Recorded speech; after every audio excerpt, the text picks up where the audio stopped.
Last year's tragedy still hung heavy over Harper's Grove like a dark cloud. The Endicott house, once a symbol of the town's long history and the centerpiece of their Halloween celebrations, had become its greatest horror.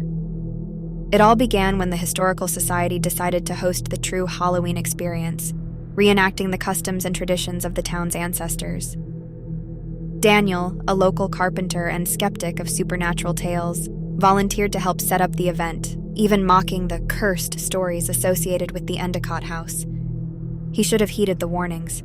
When the townsfolk found him, he was trembling, babbling about shadows and how the walls whispered. Doctors said it was a mental breakdown, but old-timers recognized the signs. Daniel had been touched by the house.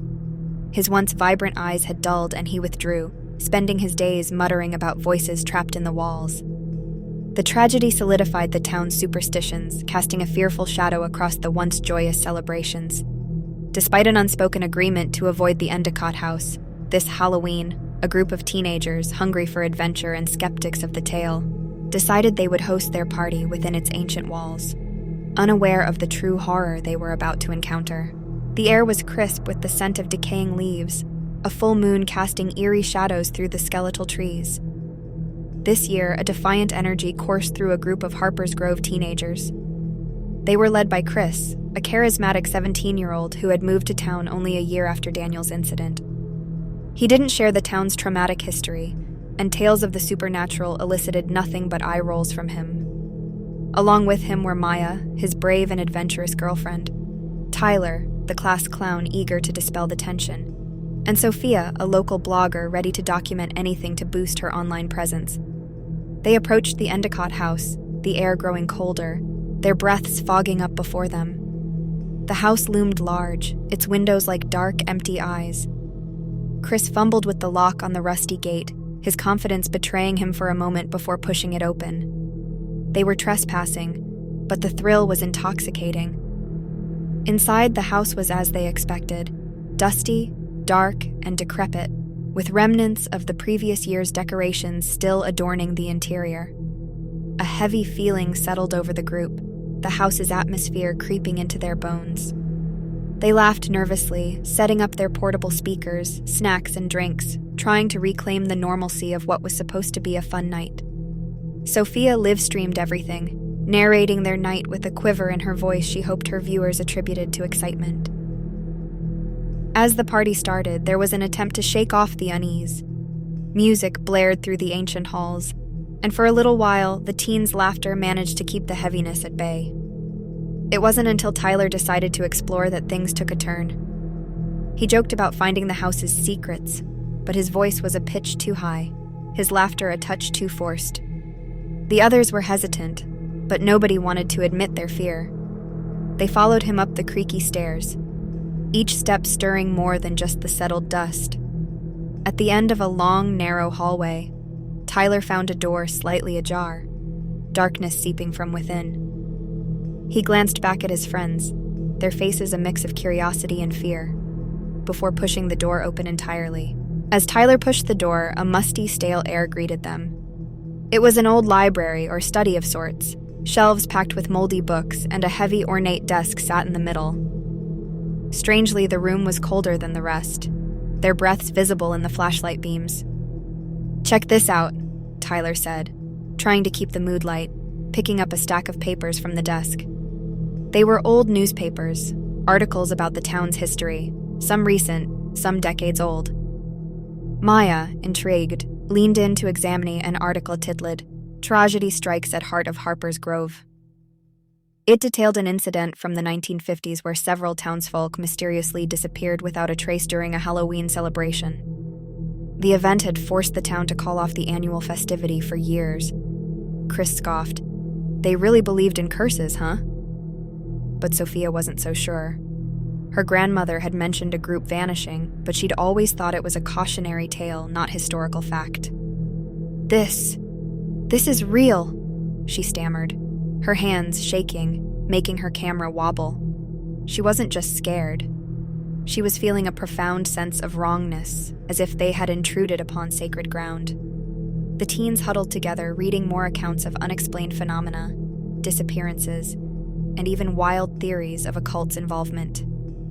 These weren't just urban legends, they were grounded in the town's very real, very tragic history. It was Maya who heard it first, the faintest sound of a melody, like a music box, barely there yet unmistakably present. They went silent, the sound clearer in the stillness, an ice-cold finger tracing down their spines.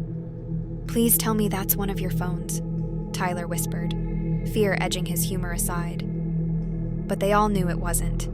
The tune was coming from deeper within the house, a part that should have been empty and silent. Sophia's live stream was still running, viewers commenting rapidly, their excitement fueling her own rising panic. They urged her to follow the sound. With a sense of dread, the group agreed, drawn toward the haunting melody like moths to a flame. It wasn't just curiosity. The tune pulled at something deep within, a siren's call they couldn't resist. The music grew louder as they approached another door, this one firmly shut.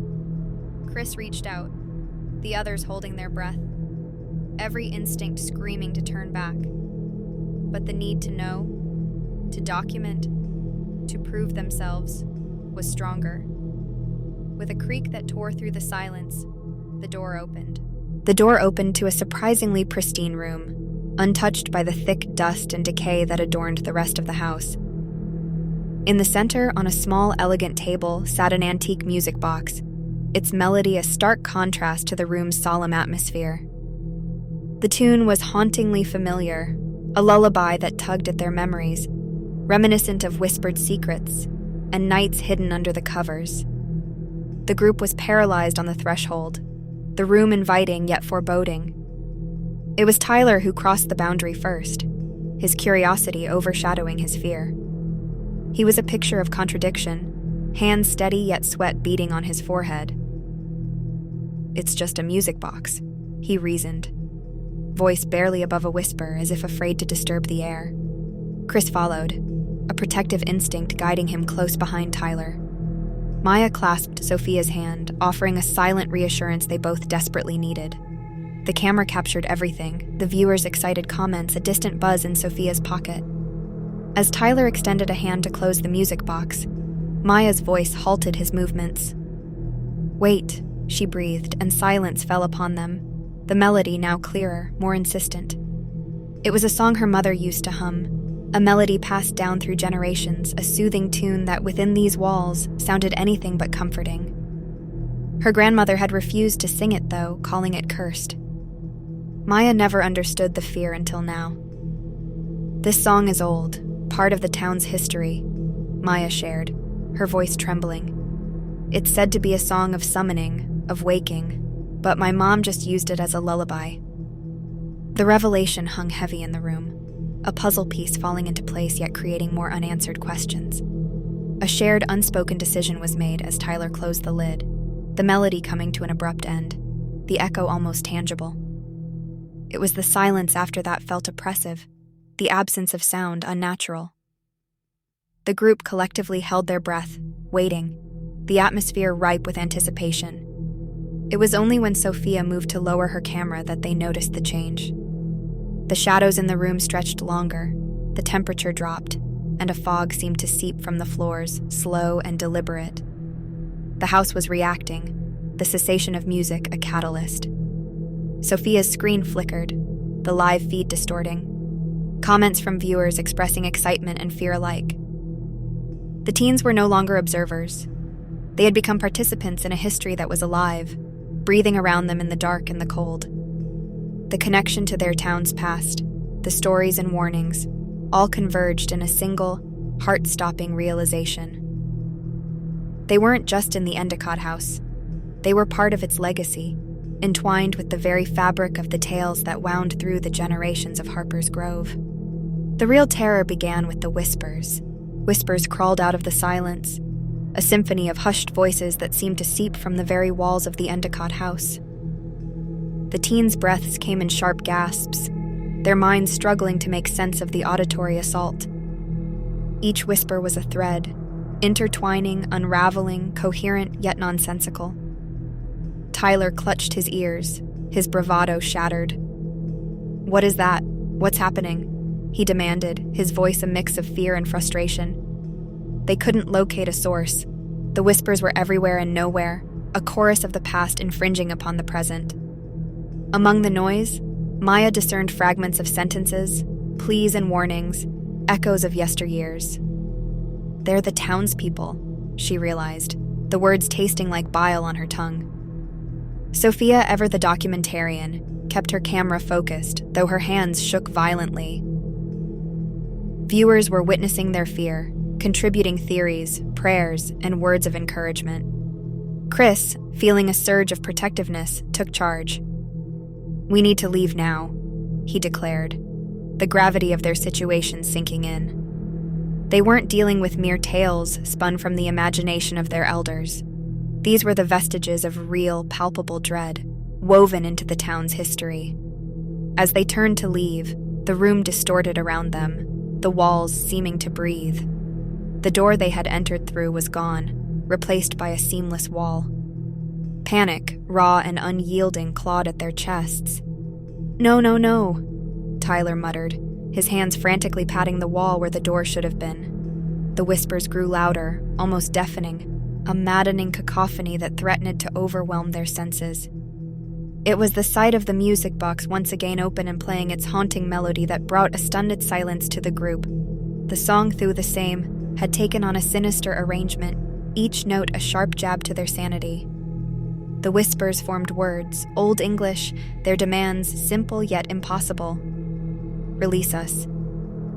Sophia's viewers were trying to help, commenting on historical facts, suggesting they were experiencing residual hauntings, spirits anchored by their unresolved past.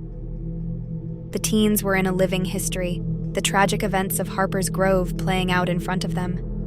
The newspaper clippings, the ancestral song, the whispers were all pieces of a centuries-old tapestry. In a moment of desperate insight, Maya turned to her friends. "We need to resolve this. We need to release them," she shouted over the din. Her words resonated with the group amidst the chaos. They were intruders there, but they were also the only ones present to right the wrongs of the past. Their fear was secondary to the urgency, the need to act. They had to delve deeper into the house's history, to understand the source of the haunting, and to sever the chains holding the spirits to the Endicott house. With renewed purpose but uncertainty in their hearts, they turned away from the missing door, delving deeper into the house's enigmatic heart. The whispers guided them, a path unfolding where no path should be. The house morphed around them, corridors stretching and twisting into a grotesque labyrinth.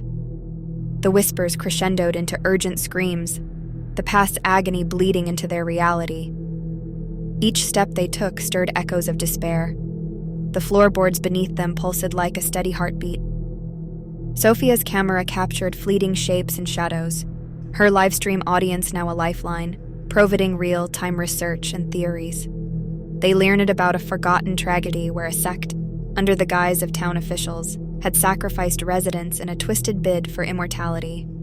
The Endicott house, a nexus of spiritual energy, was where they performed the ritual.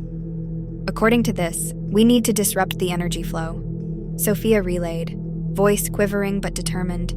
"We have to find the ritual site." The temperature dropped with each step, their breaths foggy wisps, as they descended into the house's bowels. The basement door, marked with archaic symbols, warned of the horrors that lay beyond. With a collective breath, they pushed it open. The scene inside was chaos frozen in time. Human-shaped shadows adorned the walls, their faces contorted in silent screams. In the center lay a stone altar, the air above it shimmering with a spectral light, the ground littered with ancient, brittle bones. The whispers converged into a deafening roar, the entities urging them to complete the ritual correctly, to free them. The air was thick with anticipation, the past and present colliding in a single sharp breath. As they stepped forward, the shadows reacted, forms writhing in a dance of agony and hope. The room was alive with movement, the very fabric of reality bending within these sacred confines. It was a tableau of terror, the teens, wide-eyed and trembling, the spectral audience around them, and the relentless pressure in their minds. They knew instinctively that failure wasn't an option, not just for their safety, but for the souls intertwined with the house's dark history. Maya, driven by a force beyond her understanding, began humming the melody from the music box, the tune weaving through the chaos, a golden thread in the darkness. Her voice, though small, seemed to pierce the turmoil, the notes a key to a lock long rusted. Chris, Tyler, and Sophia, guided by the viewer's frantic instructions, started placing the bones atop the altar, each piece a word in a language long forgotten. The entities, energized by the melody, converged on the makeshift ritual, their presence lending weight to the air, their whispers now chants in harmony with Maya's song. As the last bone settled onto the altar, the house shuddered, a guttural groan echoing through its foundations. A blinding light engulfed the room, the shadows screaming in one last, deafening cacophony. Then, silence. The teens, eyes wide, could only stare as the figures on the walls crumbled into dust, particles floating in the air, catching the moonlight in a mesmerizing ballet. The oppressive atmosphere lifted, the darkness receding as if a heavy curtain had been drawn back. As they emerged from the basement, the house was still, the air fresh with a newfound tranquility. They barely recognized the once menacing hallways, now just relics of a haunted past. The spirits of Harper's Grove had found their peace, released from a prison of unending torment. Outside, the first light of dawn kissed the world, casting long shadows on the ground behind them. The teens, forever bound by their harrowing experience, embraced, a mixture of relief and disbelief running through their veins. They had confronted the echoes of their town's darkest day and had emerged irrevocably changed. The Endicott house stood silent behind them, its windows no longer eyes to tormented souls, but just glass, reflecting the morning light. The sun climbed higher as the town of Harper's Grove awakened, blissfully unaware of the night's events.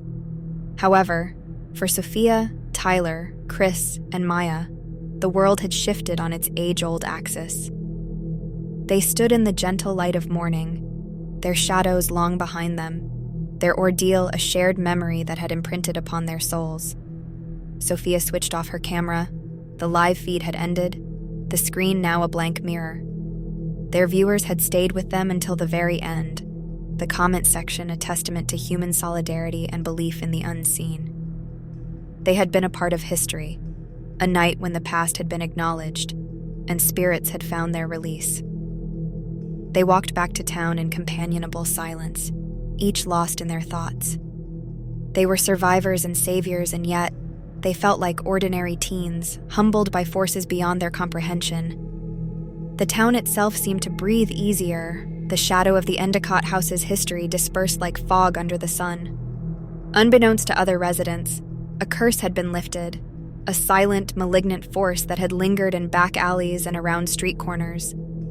In the days that followed, the group found themselves drawn together, their experience a bond stronger than any they had known. Sophia's footage became a sensation, a digital footprint of their journey. Skeptics tried to debunk it, while believers saw it as proof of the extraordinary. Throughout the debates, the teens held fast to their truth, unembellished and unwavering. The Endicott house was a quiet monument on the hill, an empty shell where whispers once lived. Plans were made to restore the building, to preserve it as a historical site, a decision that seemed to resonate with positivity. As life in Harper's Grove returned to normal, the four friends felt a quiet gratification. They met often, and on one such evening, they found themselves back at the town's edge, looking up at the house silhouetted against a twilight sky. "It's peaceful," Maya noted, her voice soft, almost reverent. "It's free," Chris added, his hand finding hers in the gathering dark. They shared a moment of comfortable silence, a tribute to their journey from curious teenagers to guardians of their town's legacy. That Halloween night, the echoes of the past had woven through their fates, changing the course of their lives. They had faced the unimaginable, not with grandeur, but with the braveness of those who protect their home and its history. In the quiet streets of Harper's Grove, in the soft murmurs of the breeze, there was a lullaby heard, a melody from a music box, a tune of freedom, and a memory of a Halloween night when 4 teenagers danced with shadows. And in that melody, in the spaces between the notes, there was a thank you, a whisper from the past acknowledging that history at last could rest in peace. Hey there! If you enjoyed this content, please hit that subscribe button, give us a like, and drop a comment below to let us know your thoughts. Your support helps our channel grow, and we truly appreciate it. Thanks for being a part of our community.